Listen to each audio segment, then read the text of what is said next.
Halo Forklift Mania, ketemu lagi sama saya Bro Dwi di channel Forklift Tip and Tricks. Semua pasti bisa. Kali ini kita akan korek informasi lagi di PT Kianis Pratama tentang rental. Pengen tahu? Check it out!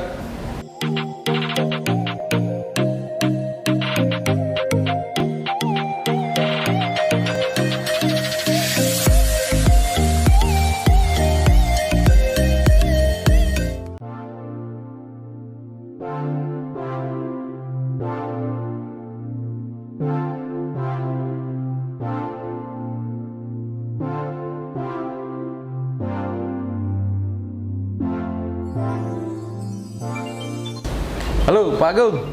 Halo. Iya, selamat siang. Selamat siang Pak Dwi. Iya. Apa kabar? Alhamdulillah, sehat-sehat saja.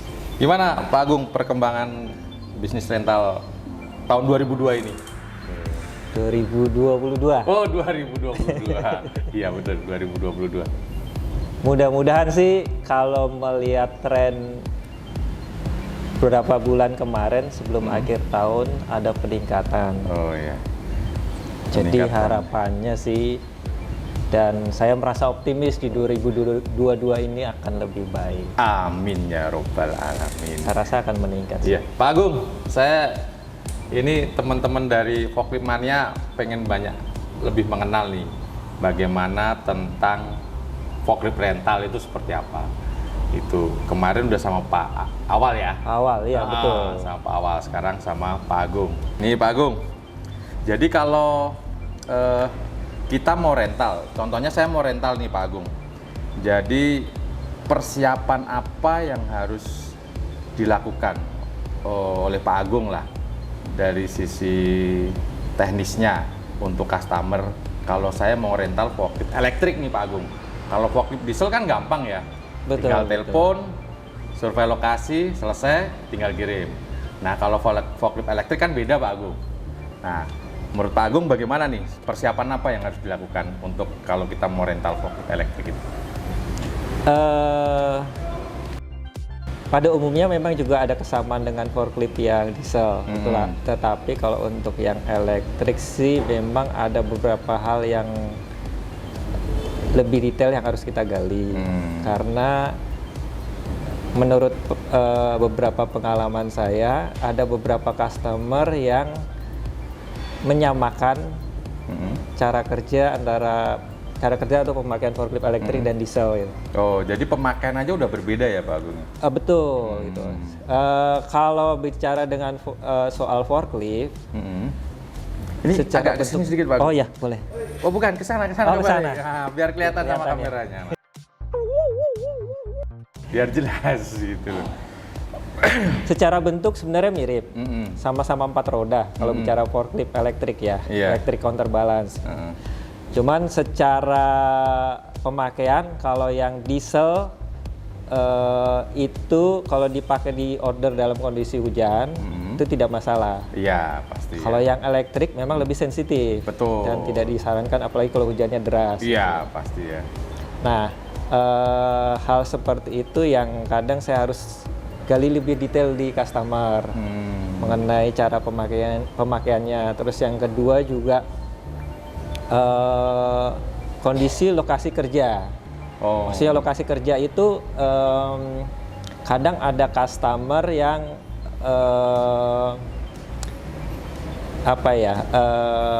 maksudnya Shift, lokasi satu shift, dua betul shiftnya berhubungan gitu ya? sama shift kerjanya Oh, shift gitu. kerjanya ya. Kadang ada customer yang belum tahu kalau forklift elektrik itu ada keterbatasan. Betul, keterbatasan di pemakaian baterainya. atau Pemakaian ya? baterainya. Kalau yang diesel itu kan kalau habis bahan bakarnya tinggal diisi. Betul. Sedangkan kalau forklift elektrik sedikit berbeda perlakuannya.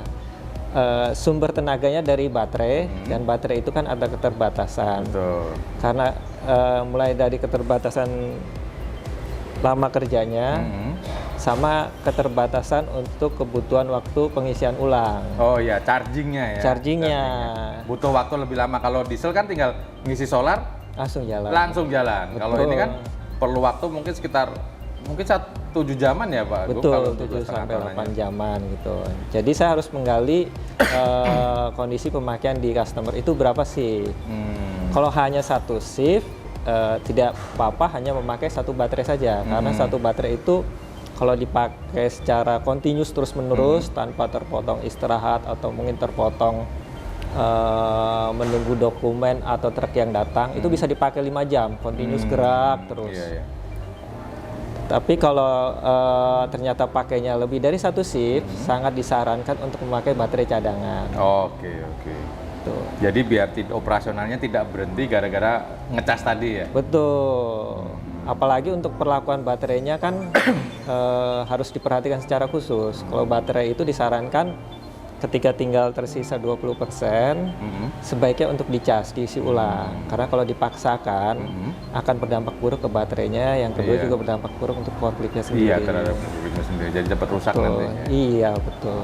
Betul. Oke, oke. Terus Pak Agung tentu saja sebelum memberikan penawaran setelah survei lokasi, kita berikan penawaran, itu penawarannya bisa dinego nggak sih Pak sebenarnya kalau di Kianis tuh? Kalau harga ya nggak mungkin saya bilang nggak bisa dinego. Oh iya, gitu ya. Namanya juga jualan. Iya. Pasti setinggi-tingginya. Kalau harga sih kami masih fleksibel, bisa dibicarakan. Oh, gitu. Jadi tidak usah khawatir kalau harga yang kami berikan terlalu mahal. Apa yang kami berikan sih sesuai dengan kualitas pelayanan yang kami berikan juga sih ke customer gitu loh. Kalau orang Jawa bilang ono rego ono rupo. Oh iya, ono rego ono rupo, itu Forklift Mania. Ya, ada harga, ada bentuk pelayanan lah gampang. Bentuk pelayanan, betul. Jadi harapannya juga customer jangan hanya berfokus pada harga saja, maunya murah-murah. Tetapi kemudian ketika unitnya ada kendala, ternyata baru datang mekaniknya bisa 5 hari kemudian, bakal seminggu, 2 minggu kemudian, kan ya sama saja. Apa untungnya buat customer ketika mereka dapat harga murah tetapi pelayanannya ternyata kurang bagus. Iya, itu salah satu value added dari Kianis ya. Betul. Ada yang lain Pak Agung, misalnya kalau forklift rusak, misalnya Pak, forklift rusak 1 kali 24 jam, konfirmasi dari teknisi, terus bisa ada pengganti nggak Pak Agung kayak gitu? Standar pelayanan di Kianis selama ini kami selalu mematok standar pelayanan kami bisa dibilang cukup tinggi. Yeah. Salah satu contohnya, dan itu juga tercantum di kontrak kami. Iya, iya. Ketika ada komplain dari customer, komplainnya itu di bawah jam 10, selama ini kami selalu memastikan kami bisa melakukan perbaikan di hari yang sama. Yes. Tapi apabila komplainnya itu atau informasi kerusakannya di atas jam 10,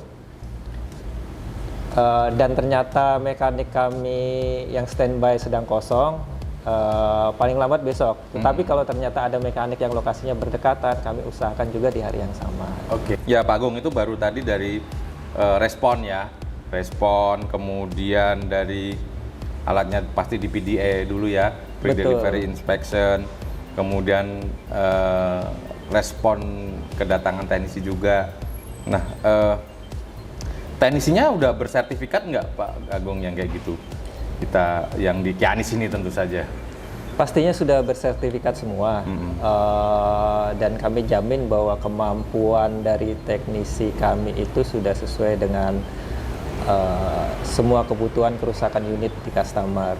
Dan satu lagi yang perlu ditambahkan juga, ketika ada kerusakan pada unit dan setelah dicek oleh mekanik atau teknisi kami, ternyata kerusakannya itu butuh perbaikan lebih dari 1 kali 24 jam, maka akan kami kirimkan unit pengganti sementara, atau bisa juga jadi unit pengganti seterusnya.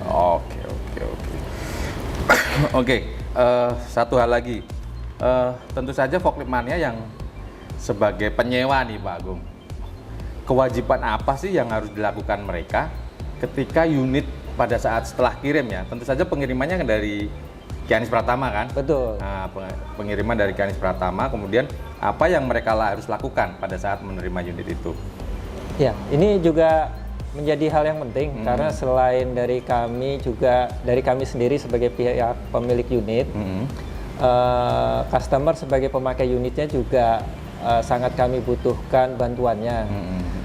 Untuk pengiriman unit, pengiriman unitnya itu kami menggunakan armada sendiri. Oh, jadi udah punya sendiri Pak? Punya sendiri, jadi tidak perlu nanti terkendala sama wah truknya belum datang Pak, karena truk kami sih kami pakai sendiri, punya kami sendiri gitu. Jadi tidak perlu butuh waktu lama untuk pengirimannya. Iya, iya. Kemudian Kewajibannya tadi apa aja? kewajibannya ketika forklift datang di customer, forklift akan datang dilengkapi dengan dokumen. Dokumennya itu yang pertama ada BAST, berita acara serah terima, kemudian ada surat jalan, Iya. kemudian ada checklist kesiapan unit. Nah, itu tiga-tiganya wajib ditandatangani oleh customer. Customer ya. Jadi nanti ketika unit datang, customer akan mengecek unitnya, kesiapannya, fungsinya seperti apa, semuanya ada di checklist seperti lampunya apakah nyala semua atau tidak. Iya. Kemudian fungsi kerjanya naik turunnya, jalannya, apakah ada kebocoran, apakah ada kekurangan oli. Nah, itu akan dilakukan ketika penerimaan unit. Kalau semuanya sudah oke, baru ditandatangani oleh customer. Oke. Nah, Satu hal lagi Pak Agung. Jadi misalnya unit ini kadang-kadang jadi bingung nih antara customer sama penyewa, yang menyewakan dari Kianis tentu saja. Ketika terjadi kerusakan, itu mana yang menjadi tanggung jawab Kianis, mana yang jadi tanggung jawab customer? ketika pertama kali customer menyewa, hal ini akan selalu kami jelaskan mengenai apa yang menjadi hak dan kewajiban kami. Di kontraknya juga ada nanti? Di kontrak tercantum. Kalau berbicara soal kerusakan, apabila kerusakan itu yang disebabkan kerusakan spare part ya, yang disebabkan karena pemakaian seperti habis bannya, atau mungkin kampas rem, atau mungkin air aki, itu menjadi tanggung jawab kami, tanggung jawab pihak Kianis. Jadi kalau misalkan ada keluhan mengenai spare partnya itu bisa diinformasikan ke kami. Tapi apabila kerusakan yang disebabkan karena kesalahan pemakaian, kesalahan prosedur, ataupun kelalaian seperti menabrak, terguling, nah itu akan menjadi tanggung jawab pihak customer. Tapi kami juga tidak mau terlalu kaku apabila kerusakannya itu yang sifatnya minimalis ya, seperti tergores, itu ya kami anggap itu biasa, tidak apa-apa lah, biasa saja lah, namanya juga dipakai kan. Betul. Oke. Kemudian untuk tanggung jawabnya customer nih, tiba-tiba unitnya hilang. Nah, itu tanggung jawab siapa Pak Agung kalau kayak gitu, seperti itu? Kalau unitnya hilang di customer.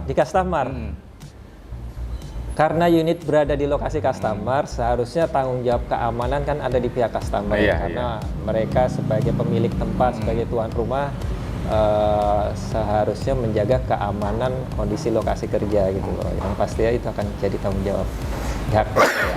Oke, Pak Agung. Jadi ini sekedar informasi sedikit aja ya.